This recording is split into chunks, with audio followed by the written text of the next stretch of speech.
Hi, I'm Eloy Ortiz Oakley, and welcome back to the Rant Podcast, the podcast that pulls back the curtain and breaks down the people, the policies, and the politics of our higher education system. Welcome back to the podcast. In this episode, I sit down with well-known Hollywood film producer and prison reform advocate, Scott Budnick. Scott is known in Hollywood as a film producer of such films as the Hangover Trilogy, Project X, and Just Mercy. His work in California to highlight the challenges that men and women face in California's correctional facilities has got him the attention of politicians like former Governor Jerry Brown and global celebrities like Kim Kardashian. I talk with Scott about his life's work, the importance of providing education opportunities to currently and former incarcerated individuals, and his amazing experience introducing Kim Kardashian to the California correctional system. If you enjoy this episode, don't forget to subscribe, hit the like button, and leave us your comments. Now, I hope you enjoy my conversation with Scott Budnick. Scott, welcome to the Rant Podcast. Man, I'm so happy to be here with you, brother. We have history. We have history. It's been a long time. Yes. It's good to see you. Thank you, my man. Appreciate it. I love the hat. Thank you. Yes, sir. Representing Los Angeles. That's right. So, Scott, you know, we've known each other for some time. You've been doing great work around prison reform, around improving education for currently incarcerated individuals. You were doing this work when I was still at Long Beach City College. That's where we first met. Yes. You were bringing some of your great young men to come enroll at Long Beach City College. And we worked for Governor Jerry Brown, did a lot of work around improving education opportunities for currently incarcerated youth. And then you were one of my bosses at the California Community Colleges, appointed to the California Community College Board of Governors. So it's great to be with you. And we have a lot of history around the work that you've done around prison reform. But you've also had this whole other life in entertainment. You've movie producer. You're a Hollywood staple. So what motivated you? What caused you to, a Hollywood producer like you, to get involved in an area like prison reform?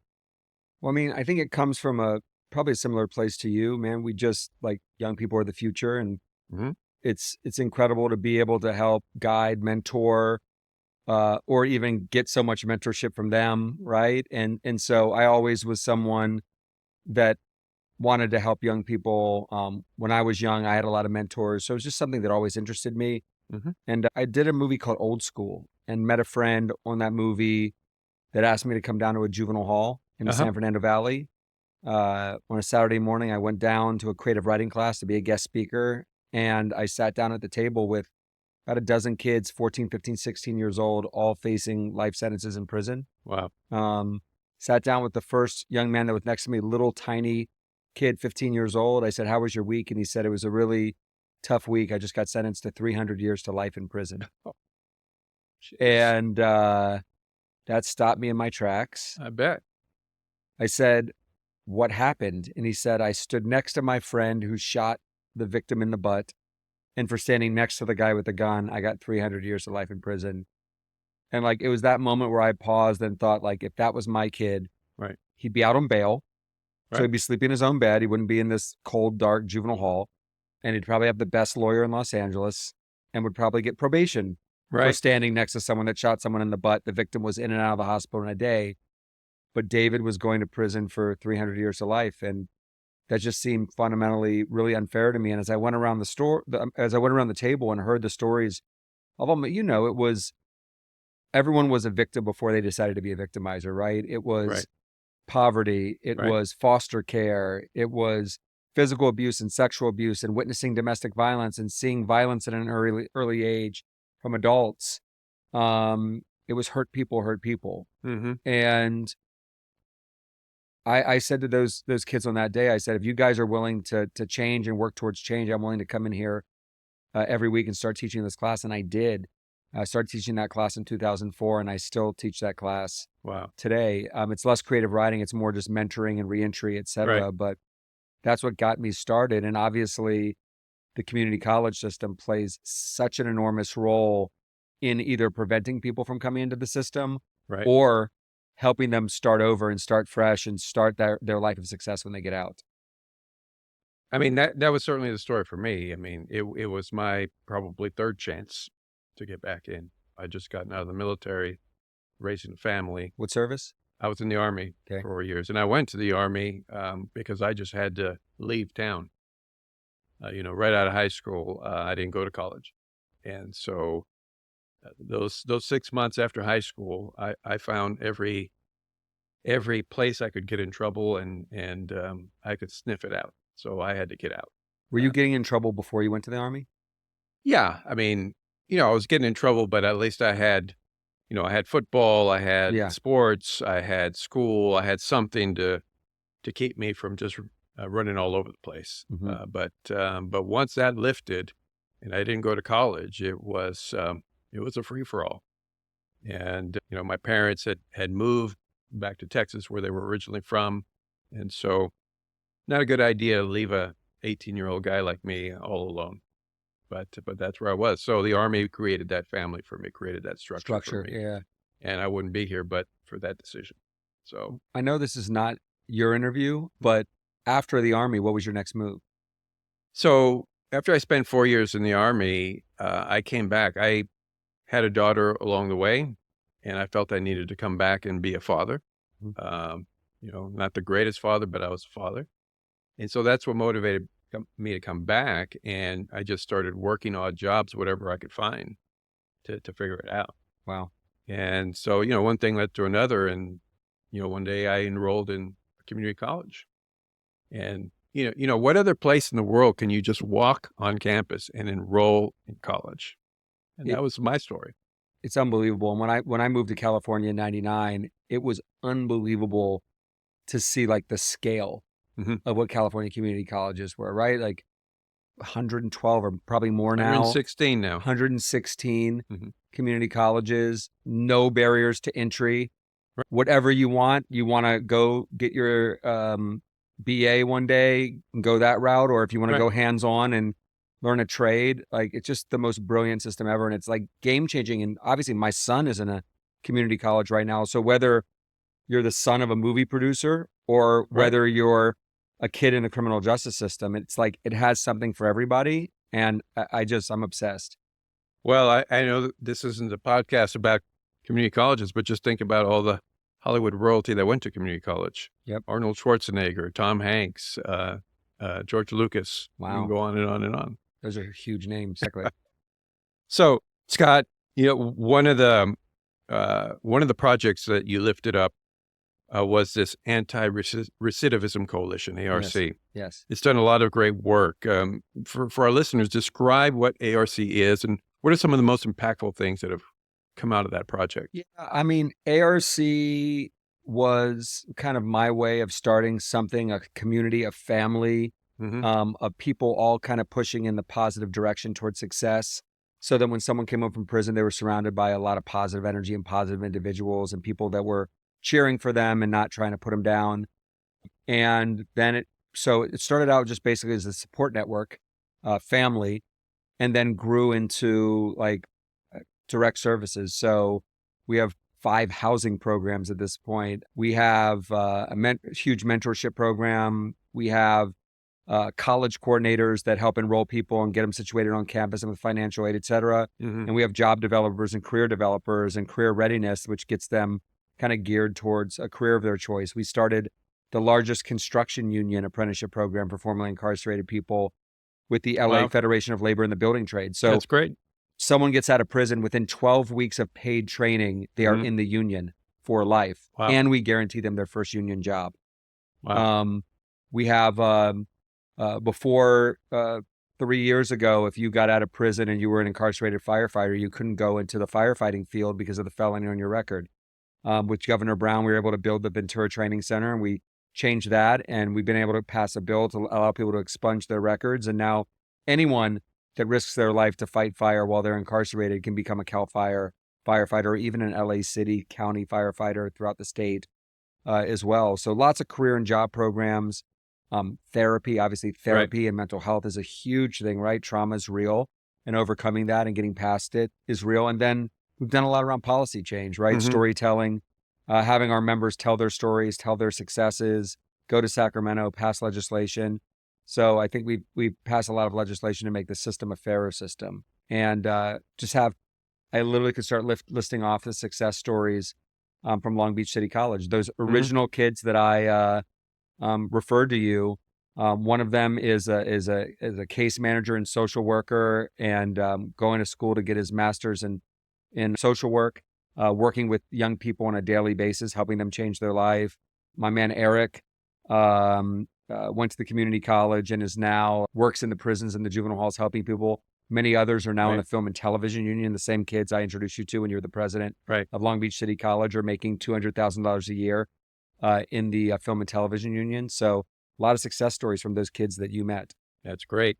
So I have to do a quick correction because it just struck me as we were talking that George Lucas went to Modesto Junior College. So I'm going to get a lot of hate mail if I left it like that. Glad you corrected the record.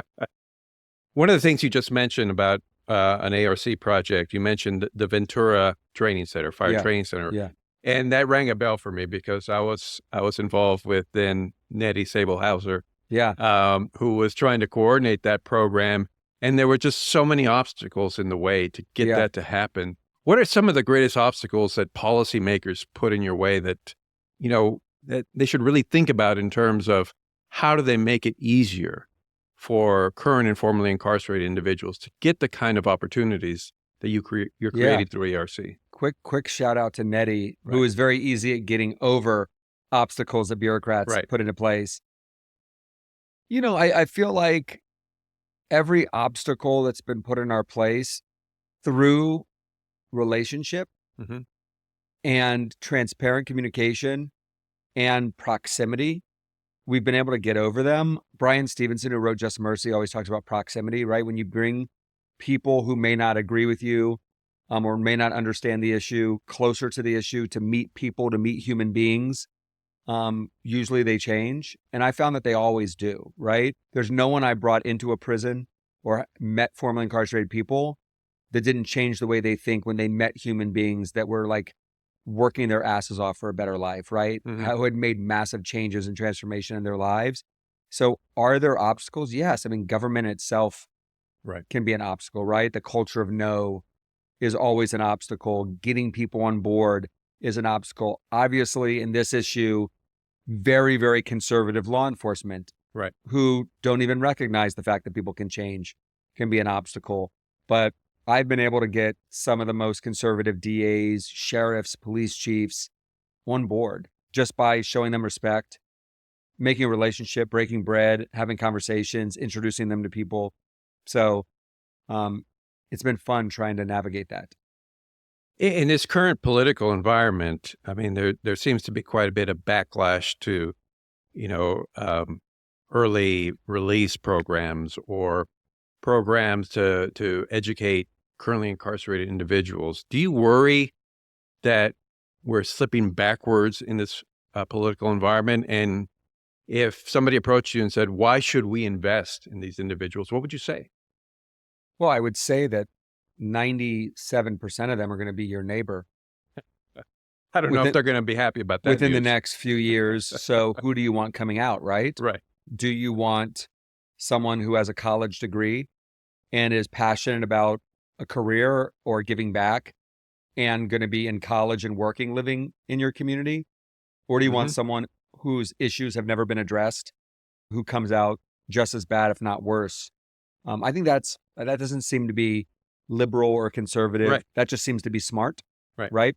I think it's kind of why Newt Gingrich supported a lot of bills we worked on. It's why Grover Norquist supported a lot of bills. It's why the most conservative woman in the entire California legislature, Senator Shannon Grove of Bakersfield, is one of my closest allies. I think it's just smart to realize that when we have people in a corrections system, that it's our responsibility to help them and give them the tools to correct whatever was broken, right? We're dealing with a lot of broken people, a lot of people that have been through hell and back, a lot of people that navigated like the worst of poverty, and they allowed that to turn them from victim to victimizer. And so getting them back to that, not religious, but like child of God or the person that they were born to be, right? And for them to see what they really can achieve, I think that's huge. It is huge. And as you said, education plays such a critical role. I mean, not just in their early life before they go down a path that leads them into incarceration, but once they're incarcerated, there seems to be a movement to get more and better educational opportunities to currently incarcerated individuals. And you've been part of that. We now even have the federal government weighing in saying that we can make the Pell program available to currently incarcerated. That's huge. It is huge. So, and it's a recognition of what you just mentioned. You know, why not invest in them? Because once they come out, it's much more likely that they're going to stay out. Yep.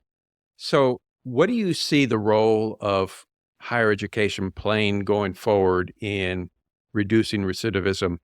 And if there are educators out there watching who want to get involved with currently incarcerated individuals, what's the best advice you can give them? Get proximate.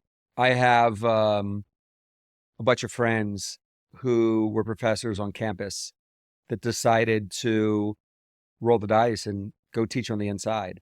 And 100% of them, every one of them say, this is so much easier. Guess what doesn't exist on the inside? Cell phones. Guess what exists on the inside? A captive audience. That's for sure. There's a lack of freedom of movement, right? You really can't just skip class, right? And people that want to change their life are going to be coming towards those classes. People that don't care are not going to be coming towards those classes. No one's forcing them to be there. So you get the people who are incarcerated, who really want to be there, who are not distracted by their phones. They're not distracted by so much of what we're distracted by out here.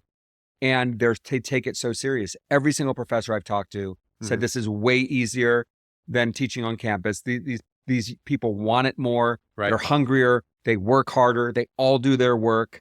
It's unbelievable. And I'll tell you what's interesting, Eloy, is I have a friend who's a correctional officer.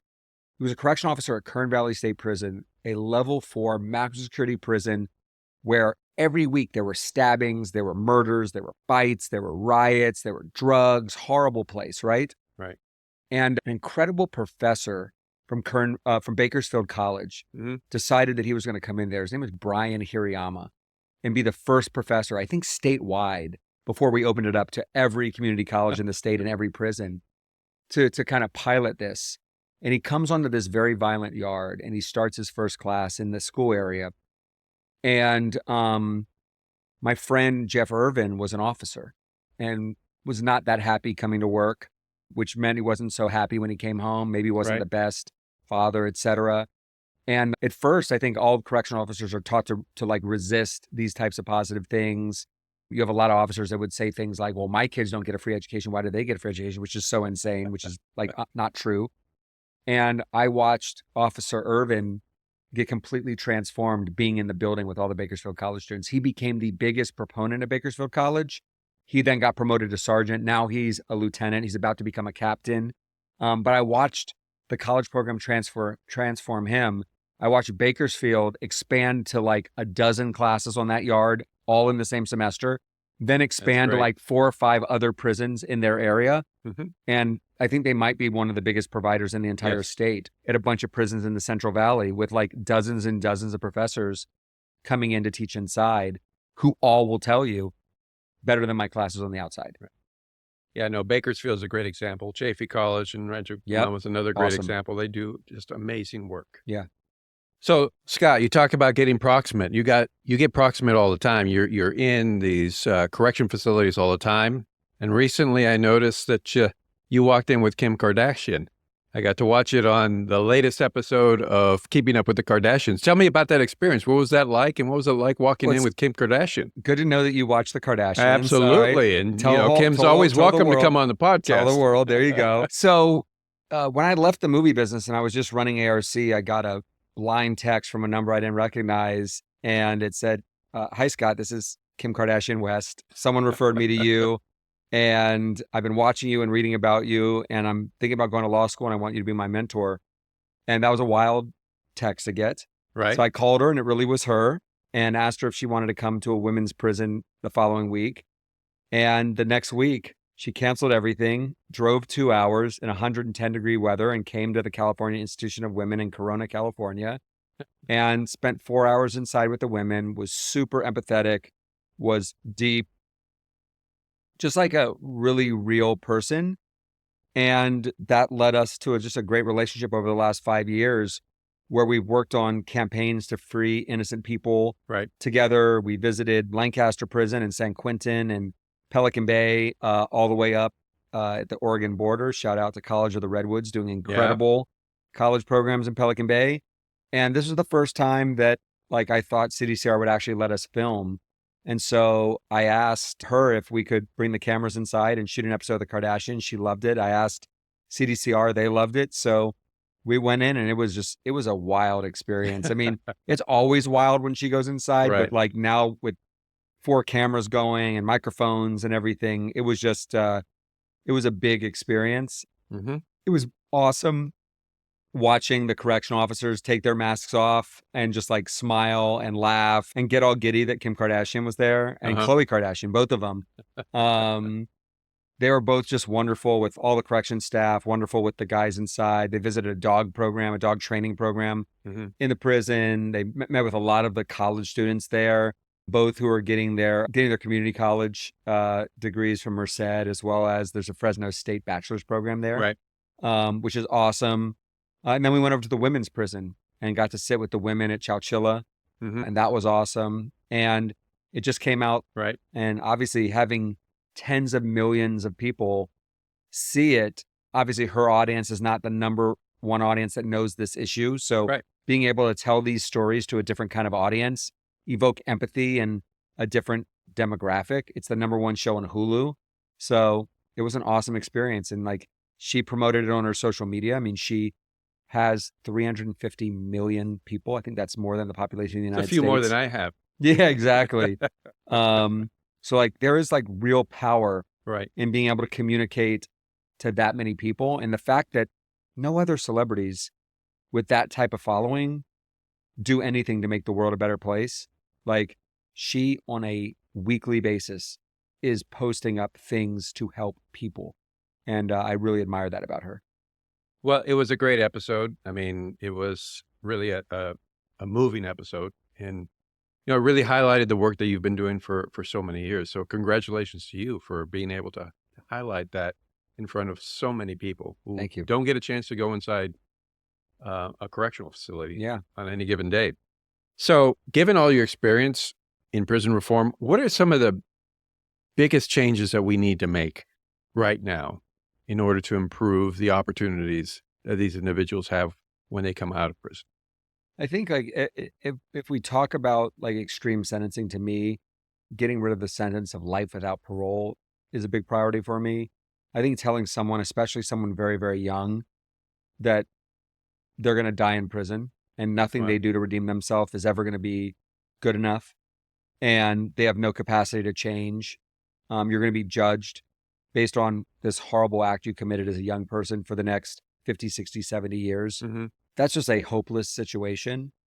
And I'm hopeful that law changes. I think in terms of preparing people, obviously we need more education. But as you know, having run the entire California community college system, it's not just about the education, It's about all the support services that exist around it. It's about having a therapist if you need one, It's about having counselors that counsel you and can help navigate you through very complex academic pathways. It's financial aid offices and how difficult just filling out a FAFSA form is, It's having someone hold your hand while you're enrolling.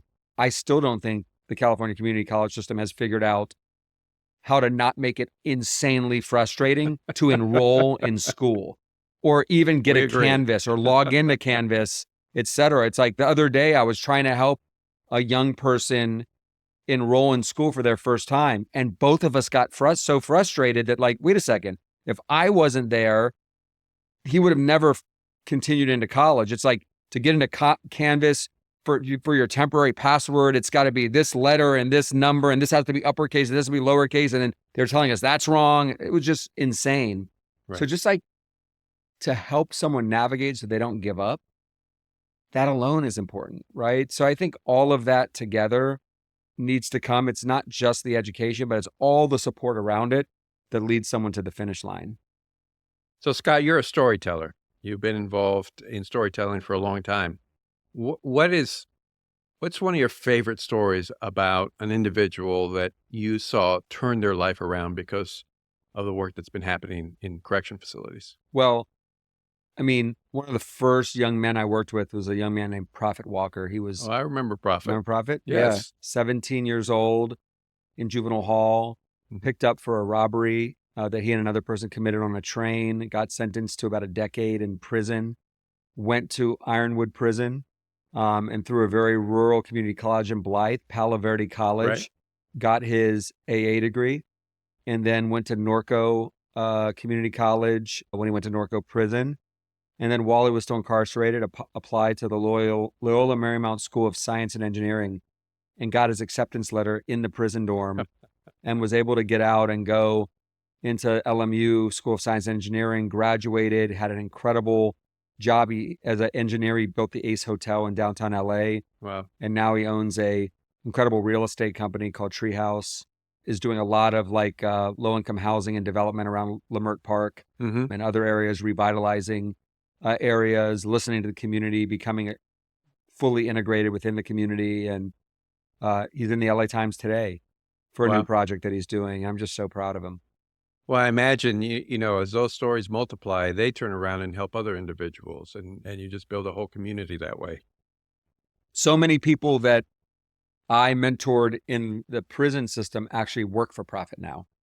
So, Wow. And I have another young person named Ramon Escobar who started a film and television security company, and he's hired 100 people that came out of jail, prison, juvenile hall to work security on movie sets and commercials and TV shows, and he's paid it forward. And then, like, I can't tell you the hundreds of people that went through the Hollywood CPR film and TV program at West LA College and are now in the film and TV union, right? Like, I've never seen a program in the country that pretty much guarantees you if you complete it over 18 months, you're going to be making six figures for the rest of your life. An 18-month program at a community college that walks you into the union, and your next day of work, you're making $500 to $600 a day. Not $500 to $600 a week, $500 to $600 a day. You're making $125,000, $150,000 a year if you're willing to put your head down, make sacrifices, work hard, show up early, stay late, etc. And so just like, to me, like, all of these success stories are possible because of programs that exist at the community colleges. So we talked about the college side, the education side.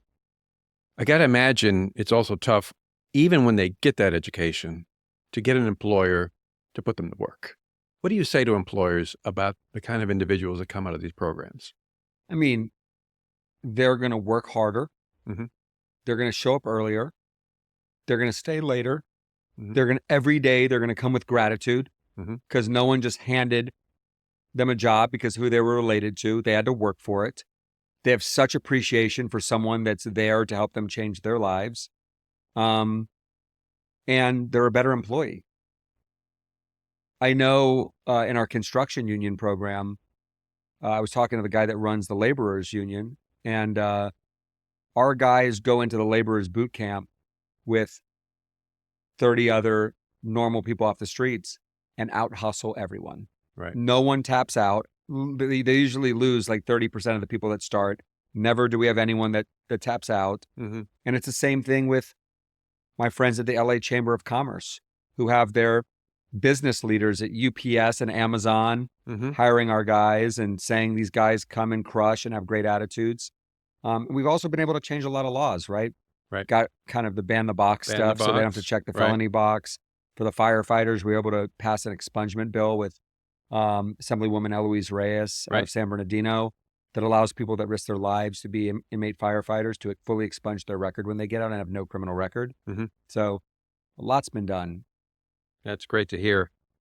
So, Scott, let me ask you one last question as we can begin to wrap up. We've talked a lot about the work that you've been doing. What's on the horizon for Scott Budnick? What should we be looking out for? What kind of projects are you working on these days? Yeah, I mean, through my film and TV company, One Community, like I've been able to take the storytelling we did at ARC and kind of scale it on a big way. So figure out how to tell these stories in like major movies, TV shows, Right. documentaries, doc series with the Warner Brothers and Universals and Netflixes and Amazons and Apples of the world, distributing them. We made our first film we made right before the pandemic was Just Mercy, Right. with Warner Brothers, and having Warner Brothers finance a huge movie with Michael B. Jordan and Jamie Foxx about the criminal justice system, and then spend tens of millions of dollars to market it to tens of millions of people around the world. Mm-hmm. Being able to scale those things are meaningful. We just made a movie that we sold at Sundance called Winner that will be out soon. We made an incredible movie called Nonas that celebrates families and celebrates mothers and grandmothers and is a big family comedy, drama, just joyous story that's going to be coming out soon. It's a beautiful film. So just expect more like film and TV content that bring people up, that unite people, that create empathy, and that bring joy to the world. Well, listen, Scott, I really appreciate you taking the time to come onto the podcast. And more importantly, I really appreciate the work that you do. I mean, I wish more people would have the You're one of my heroes. Well, you know this. Likewise. I mean, you give and give and give, and you've never stopped giving. So thank you, brother. All Appreciate it. It's been Good great to to be here, man. Thank you. Thanks for joining us, everyone, here on the Rant Podcast. I hope you enjoyed my conversation with Scott Budnick. Please continue to follow us on this YouTube channel or wherever you get your favorite podcasts. Hit subscribe and leave us your comments. Take care, everyone, and I hope to see you all again soon here on the Rant Podcast.